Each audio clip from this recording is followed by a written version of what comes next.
Specifically for those who are on keyboard and mouse. So we decided to put together this guide since, most of the settings and sensitivity videos are people just showing off their own stuff. So we like to instead give you guys the information you need to find your own optimal settings. Because at the end of the day, everybody's different, all right? And everyone needs different settings to succeed in this game, right? So, real quick, if you're trying to improve at Fortnite, we recommend that you guys head on over to ProGuys.com, like not now, but definitely after the video. On our website, we have weekly courses featuring the best up-to-date Fortnite content, along with content from pros like Mongrel, Benji Fishy, and FaZe Kaz, man. And on top of all of this, we have 24/7 on-demand coaching from some of the world's best players. So it's time to step your game up. If you want to get better at this game, you absolutely need to check out ProGuys.com as soon as possible. Finally, my friends, let's do the question of the day. Today's question of the day is, let me get a drum roll. What keyboards and settings do you currently use? We're really curious to see what you guys use, so be sure to let us know in the comments. What's going on, guys? It is your motivation guy. That's right, your friend, the one and only Keith Allen. Make sure to connect with me at Your Motivation Guy. Once again, connect with me at Your Motivation Guy. I want to inspire you to be great in this game and also in life. Let me ask you this question real quick. Who are you hanging around? Who's in your inner circle? Who are your friends? Because who you hang around is usually what you're going to become like. So if you hang around people that are up to no good, guess what? You're going to be up to no good. If you hang around people who are successful, then what's going to happen is that ultimately you're going to find your success. So if you want to be successful in this game and also in life, you have to really choose the right people to be around you. Just a food for thought. All right, guys, so it's time to start the video. Sit back, relax, and let's get my favorite candy. You already know what that is. It's that bunch of crunch, and let's get this going. Your sensitivity basically means the ratio of mouse movement to the amount your cursor moves in-game. With the lower sensitivity, you get more precision in your mouse movements, with the cursor that moves slower, while on high sensitivity, your cursor will move further with less movement. A few classic examples of high and low sensitivity are Benji Fishy, who plays on an extremely high sensitivity, and Mongrel, who plays on an extremely low sensitivity. Your sensitivity is a combination of your DPI, or dots per inch, which basically controls the speed of your mouse in general, and then your in-game sensitivity, which can fine-tune that other sensitivity to better fit your game.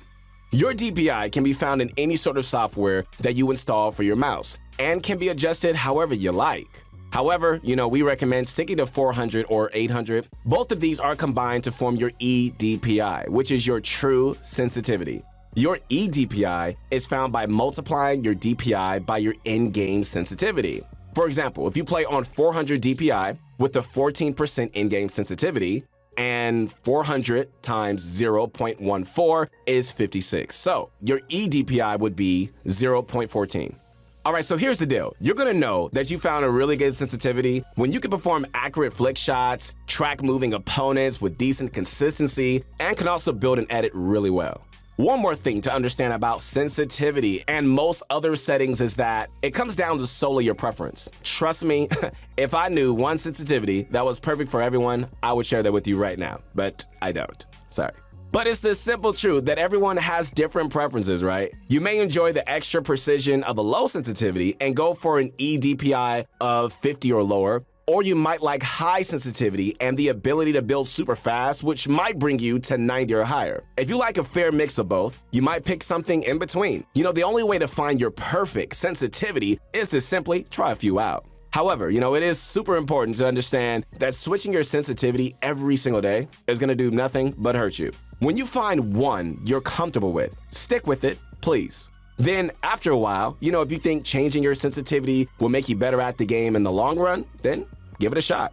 We recommend starting off by using the sensitivities from a few pros, and then from there, narrowing it down to the ones that you like, and adjusting them until you feel 100% confident with the sensitivity. Here are a few examples of pros and their eDPI. This might give you guys a few ideas of some sensitivities to try out. Mongrel's eDPI is 41. Benji Fishy's is 108.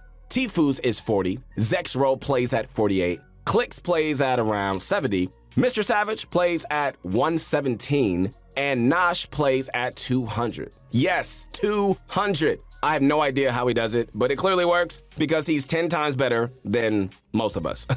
As you can see, hardly any pros use the same sensitivity, and it ultimately comes down to what you feel comfortable with, right? So try out a few sensitivities and see how you like them, and you'll eventually find one you like. Along with sensitivity, another major setting comes into play, which is your keybinds. Alright, so your keybinds are another huge setting which can heavily influence your gameplay. It's important to find the optimal keybinds so you can hit your buttons quickly and efficiently. There are 3 important aspects of your keybinds that you have to think about when deciding on your binds, okay, which include distance from WASD, finger spreading, and utilization of mouse buttons. The first aspect of your keybinds, distance from WASD, determines like how far you actually have to reach to hit the buttons. A keybind like Y is not optimal, as you have to reach halfway across your keyboard to hit it. However, a key like E or F is great, as they're both right next to WASD and aren't difficult to reach at all. So prioritize your building, guys, editing, and use keybinds, all right, by putting them as close to WASD as possible. A few examples of close binds that you should be using include Q, C, V, F, E, R, Tab, Left Shift, and your first 4 or 5 number keys. Second, we've got your keybind spreading. Putting too many keybinds on one finger will put way too much stress on that one finger, thus reducing your speed. That's why, it's just really important to spread out your keybinds. Preferably, only having 1 or 2 major binds on each finger. A huge mistake I see a lot of new players make is using a keybind setup with all index finger binds, something like E, F, R, T. Alright, this might work for like some people, but it's much less optimal, and we recommend spreading your binds out as much as you possibly can before resorting to something that isn't optimal. Finally, my friends, we've got one of the most overlooked aspects of your keybinds, your mouse button utilization. It's absolutely crucial that you use them for your building, as they're easy to reach, not tiring, and really extremely fast to respond. Most people use them in one of 2 ways, either for their wall and ramp, as those are your 2 most used build pieces, or on ramp and cone, as your cone won't be used quite as often in conjunction with your other pieces. I know a lot of people who prefer the ramp cone mouse button layout, but it's totally up to you which combination you like. But be creative, guys, all right? If you don't like either of these, experiment with them for a bit, try it out. Just keep in mind that your mouse buttons are easily some of your best binds, and you should utilize them as much as possible. Your keybind setup, similar to your sensitivity, is something that you're gonna develop over time. It's not something that you're gonna be able to find in a few minutes. It'll take a lot of adjusting to get them perfect, okay? There's a reason you see pros like Mongrel changing their keybinds up almost daily, man. Because they're constantly looking for any little adjustments that can just make them get better. So just keep trying different combinations out, and you're gonna find one you like, I promise.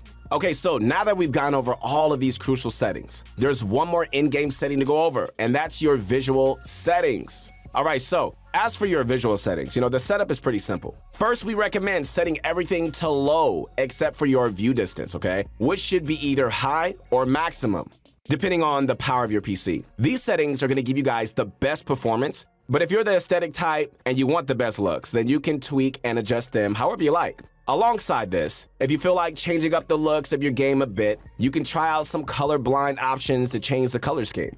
The 2 most popular options are Tritanope and Deuteranope. Okay, so try out a few colorblind settings and just see if you like their looks better. Finally, multi-threaded rendering should always be on if your system is good and runs well. And we recommend to keep motion blur and V-Sync off, unless you're going solely for looks, as they can hurt your gameplay. Alongside these, my friends, you can also adjust your HUD scale, which changes the size of your HUD in-game, also known as your heads-up display. Your HUD can be adjusted to be larger or smaller as you see fit, and we recommend testing out a few different HUD scales to see which ones you like. Alright, so as for the best of the settings like auto open doors, confirm edit on release, auto sort consumables, and like others, we can't truly give a definitive yes or no. These settings simply boil down to like whether or not you prefer them. We recommend giving every setting a fair shot and playing with it for a few games, adjusting them, to however you see fit. Try out each setting individually and just see if you like using it and just see if it helps. If you do, then keep it. Otherwise, turn it off. All right, so now that we've gone over everything you can do on your PC and in-game to improve your performance, let's go over your peripherals, which are basically your settings, but for your hardware. Your peripherals